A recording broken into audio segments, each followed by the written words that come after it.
Okay, update lang tayo dito sa aking on and off grid setup powered by PowerStream and EcoFlow. November 22 ngayon, 10 AM, taas ng sikat ng araw. Sa oras nga na to, nasa 69% charge na ang ating Delta 2 Max. Kung makikita nyo yung input, nagmamax siya sa 1,200. Yan talaga yung max input ng Delta 2 Max using 2 PowerStream.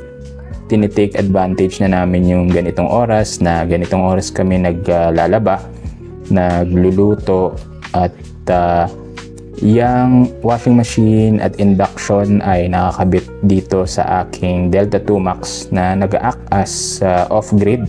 Nagsisilbing off-grid setup na yan para sa induction at saka sa aming washing machine, kaya kahit nag-output siya ng 2,000 watts, ito lang yung takbo ng aming Metro, nasa 57 watts lang.